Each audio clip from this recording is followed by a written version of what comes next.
안녕하세요. 저는 45살을 바라보고 있는 평범한 여자입니다. 어디서도 말하지 못했던 속에 있는 저의 이야기를 풀어보고자 글을 한번 써봐요.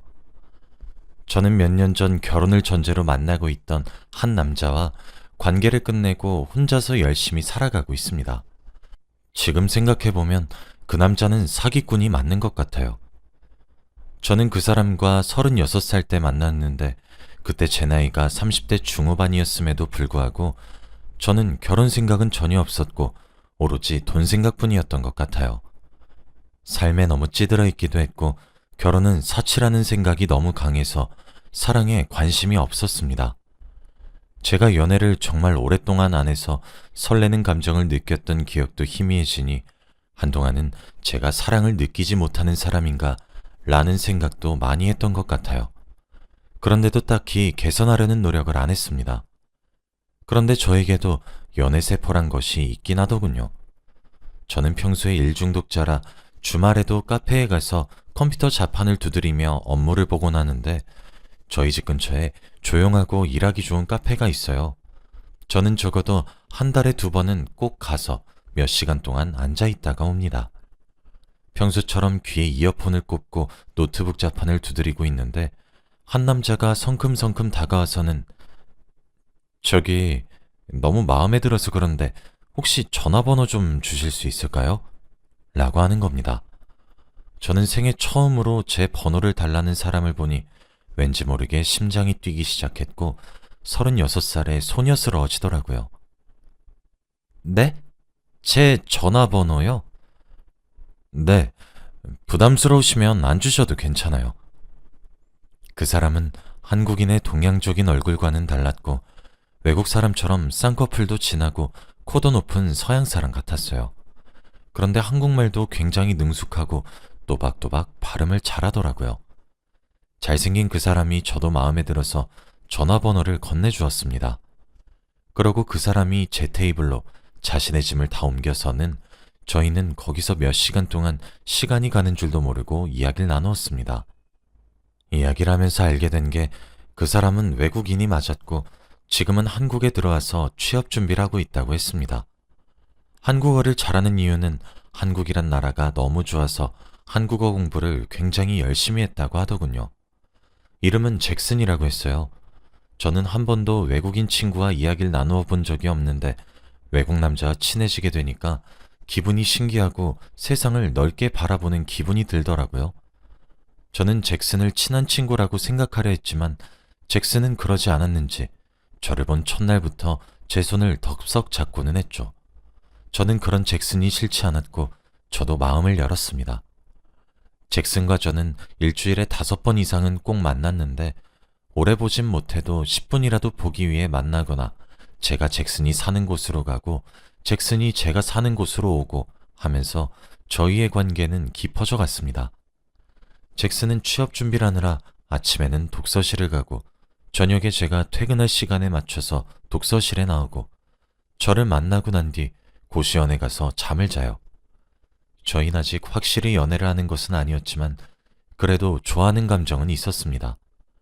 잭슨은 저에게 사귀자고 했지만 저는 솔직히 잭슨이 미국으로 가면 장거리 커플이 되니까 서로 힘들 것 같아서 잭슨이 좋았지만 계속 거절을 하고 있는 상황이었죠. 잭슨도 제 걱정을 눈치챘고 우리는 잘 헤쳐나갈 수 있다며 너무 부담 갖지 말라고 했습니다. 잭슨은 당분간은 한국에 있지만 사귀는 사이가 되면 미국으로 자주 가서 부모님께 저를 소개해주고 싶다고 했어요. 잭슨은 적어도 3개월에 한 번은 꼭 미국으로 가서 몇 주 동안 있다가 온다고 하더라고요. 잭슨이 미국에 가 있는 동안 제가 좋아하는 일을 하면서 바쁘게 살다 보면 시간이 금방 갈 것 같아서 잭슨의 끈질긴 설득 끝에 그날 잭슨과 사귀게 되었습니다. 잭슨은 고시원에서 살다 보니까 항상 데이트는 저희 집에서 하거나 저희 동네에서 했어요. 한 번도 잭슨이 사는 곳엔 가본 적이 없지만 잭슨 말로는 자기도 처음 가보는 곳이라 지리도 잘 모르고 구석에 있어서 아무것도 할 게 없다고 하더라고요. 잭슨은 항상 저를 보러 버스를 타고 40분을 와주었습니다. 그런 잭슨의 모습을 보니까 몇십 년 동안 잠재워져 있던 연애세포가 한 번에 폭발을 해버렸고 그 남자에게 완전히 빠져버렸죠. 잭슨이 미국에 가 있는 몇 주 동안은 제 할 일에 집중하면서 시간을 보냈고 몇 주 뒤 잭슨이 오면 다시 행복하게 연애라니까 일도 잡고 사랑도 잡는 현대인이 된 것 같은 기분에 너무 행복했어요. 저는 이대로 죽어도 여한이 없을 것 같다는 생각까지 했습니다. 잭슨과 평소와 다름없이 저희 집에서 요리를 해먹고 같이 앉아서 놀고 있는데 저는 아무렇지 않게 잭슨, 우리 결혼할까? 라고 말을 했습니다. 저는 당연히 이때까지의 잭슨의 모습을 보면 제 물음에 좋다고 할 줄 알았는데 갑자기 식은땀을 흘리면서 당황을 하는 거 있죠. 잭슨의 동공이 흔들렸고 응? 결혼? 이라는 말만 되풀이했습니다. 잭슨은 저와 사귀는 동안 취업에도 성공했고 자리도 얼추 잡았기에 이제 저는 결혼을 하고 싶었는데 잭슨은 놀랐는지 대답을 주저하더군요. 결혼? 내가 아직 너를 책임질 마음의 준비가 안 됐나 봐. 조금만 기다려줘. 우리 부모님한테도 말해야 하고. 잭슨, 혹시 나랑 결혼하기 싫어? 무슨 소리야. 내가 너 아니면 누구랑 결혼해? 라며 저에게 조금만 기다려달라고 하더군요. 저는 한 번도 잭슨의 부모님을 뵌 적이 없었지만 그래도 사진으로는 몇 번 본 적이 있어서 얼른 미국으로 가서 인사도 드리고 잭슨이랑 결혼해서 행복한 가정을 꾸리고 싶었습니다. 그런데 며칠 뒤 잭슨이 뜬금없이 저에게 우리 결혼하자 라고 말을 하더군요. 대신 아직 취업을 한 지 얼마 안 됐으니 결혼 자금이 어느 정도 모이면 그때 결혼을 하고 지금은 동거를 하자고 했죠. 저는 잭슨이 저와의 결혼을 동의해 준 것만으로도 고마워서 알겠다고 하고 잭슨이 저희 집으로 들어와서 같이 살게 되었습니다.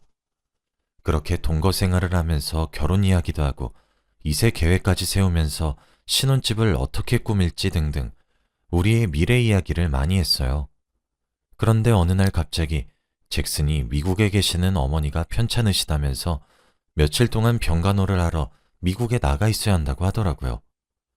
저는 너무 걱정되어서 같이 가자고 했지만 괜찮다며 저를 말렸고 천천히 와도 되니까 병간호 잘해드리고 오라고 했어요. 잭슨은 5일 뒤에 온다고 한 뒤 제 곁을 떠나 미국으로 갔습니다. 그런데 미국으로 간 지 일주일이 지났는데도 잭슨은 한국으로 돌아오지 않더라고요. 원래 미국으로 가면 연락이 잘 되는데 그때는 병간호하느라 바쁠 것 같아서 연락을 하면 민폐가 될 것 같아 기다리기만 했어요. 그런데 결국 열흘이 지났고 저는 혹시나 어머니가 잘못된 건 아닐까 싶어서 잭슨에게 카톡을 해보니 괜찮다고 하더라고요. 그런데 한 보름을 더 있겠다고 온다고 하는 겁니다. 그래서 그러면 내가 월차 내고 미국으로 가겠다고 하니까 극구 말리면서 집안 분위기 안 좋아서 오면 안 될 것 같다고 하더라고요. 저는 어머니가 무슨 병에 걸리셨길래 거의 한 달을 병간호를 해야 하는지 궁금했고 회사 일은 어떻게 하고 미국에 가 있는 건지 싶었죠. 잭슨이 걱정되기도 했지만 일 중독인 제 입장에서는 이를 무책임하게 내팽겨친 잭슨이 조금은 한심하게 보이긴 했어요. 그래도 어머니가 아프다는데 거기다가 화를 낼 수도 없어서 일단 알겠다고 했죠. 그렇게 거의 한 달이 지나서 본 잭슨의 모습은 살이 더 쪄서 포동포동한 모습으로 왔습니다. 병간호를 하고 아픈 어머니를 보면 마음고생하느라 밥도 못 먹었을 것 같아서 진수성찬을 차려놨는데 얼굴을 보니까 뭘 많이 먹었는지 볼살이 가득하더라고요. 그래도 못 먹는 것보단 낫다는 생각에 아무 말 안 했습니다. 저와 잭슨은 다시 일상으로 돌아왔고 결혼 계획도 열심히 세웠어요. 제 생각에는 잭슨이 이 정도 돈을 모았으면 이제 결혼을 진행해도 괜찮을 것 같았는데 계속 나중에 하자고 조금만 기다리라면서 미루더라고요. 그래서 저는 괜찮다며 부족한 돈은 내가 다 메꿀 수 있다고 해도 자기는 남자라 그런 거에 자존심 상한다고 하면서 이상한 말을 하는 거 있죠.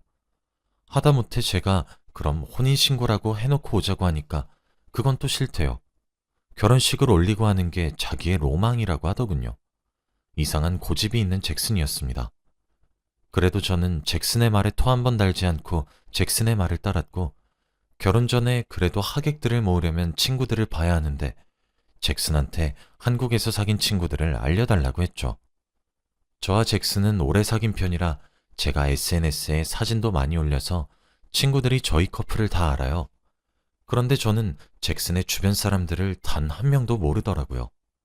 그래서 소개를 해달라고 해도 자기 친구들은 다 미국에 있고 회사 사람들은 하나도 안 친하다면서 한국에서 제일 처음 알게 된 사람이 저였기 때문에 친구가 없다고 하더라고요. 그래서 저는 가족들만 오셔서 하는 스몰 웨딩을 하기로 했고 자연스럽게 잭슨은 제 친구들과 친해지게 되었습니다. 친구들도 다들 잭슨의 잘생긴 외모와 말솜씨를 좋아했고 저보고 부럽다며 칭찬을 하기 시작했어요.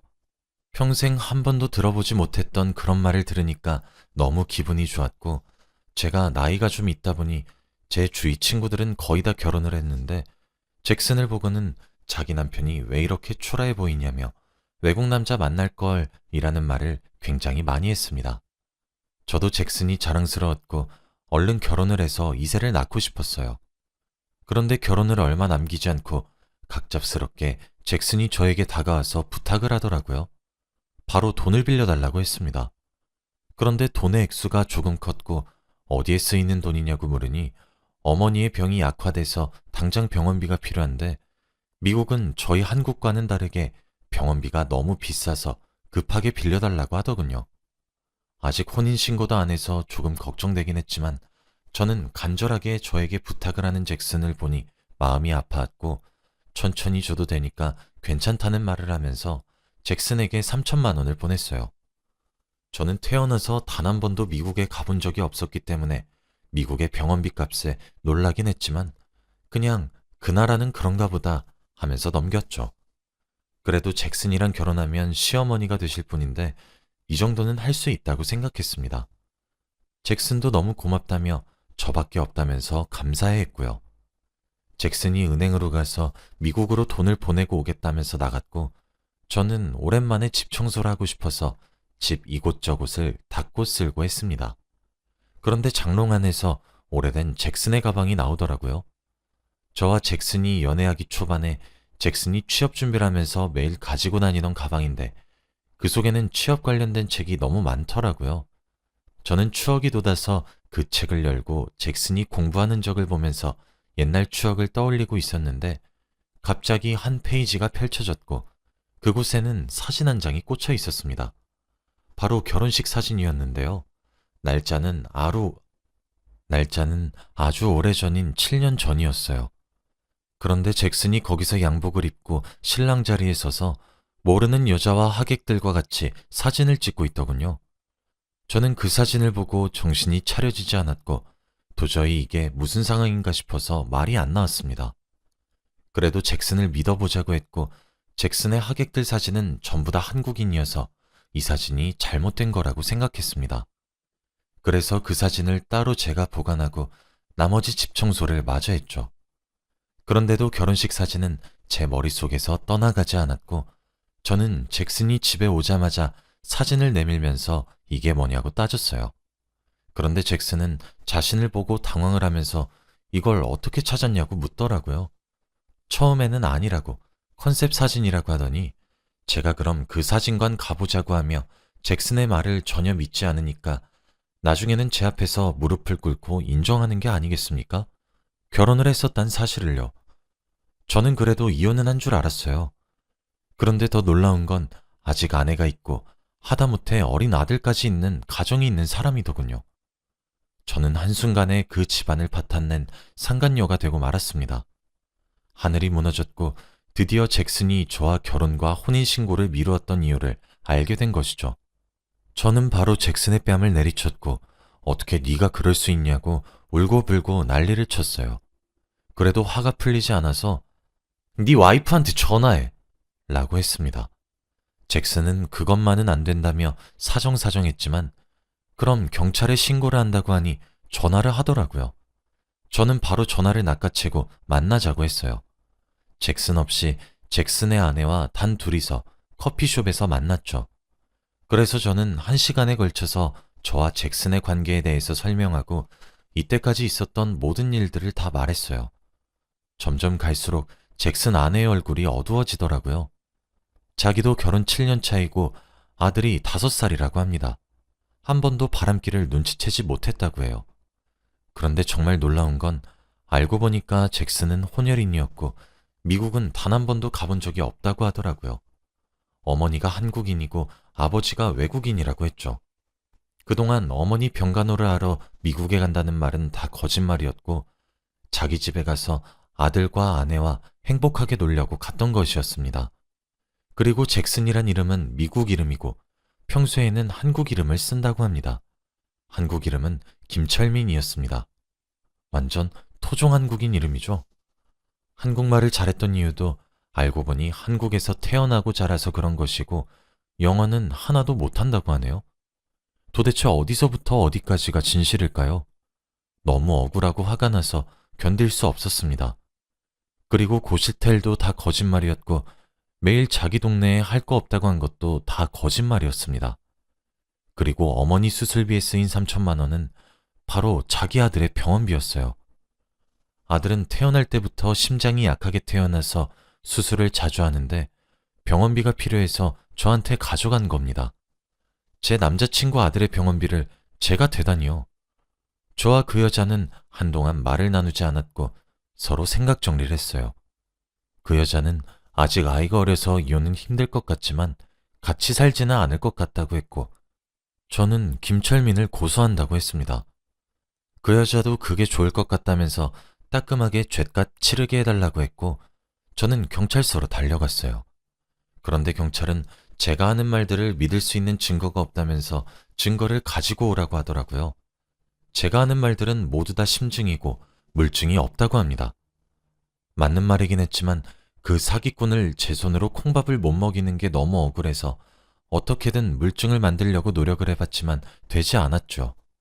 결국 사기 증거는 찾지 못했고 저에게 빌린 3천만 원으로 신고를 했습니다.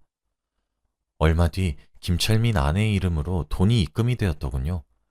아마 빚을 지고 돈을 갚은 것 같습니다. 저는 그 사람의 짐을 다 내놓고 비밀번호도 바꾸면서 관계를 끊어버렸는데 연락이 계속 와서는 너와 함께한 모든 시간은 다 진심이었어. 라며 사랑해. 우리 다시 잘해보면 안 될까? 라는 말을 하더라고요. 그때 알았죠. 이 사람은 정상적인 사고방식을 가지고 있지 않다고요. 그 뒤로 저는 연락처까지 차단했고 다시는 마주치는 일 없었어요. 그 남자의 비밀이 이렇게 폭로되니까 친구들한텐 어떻게 말해야 할지 모르겠어서 그냥 단순히 이별했다고만 말했습니다. 지금까지도 친구들은 저에게 이런 사연이 있는 줄 몰라요. 혼자서 소가리하면서 사는 것보다 이렇게 사연을 쓰니 한결 편안해지는 것 같긴 하네요. 제 이야기는 여기까지입니다. 들어주셔서 감사합니다.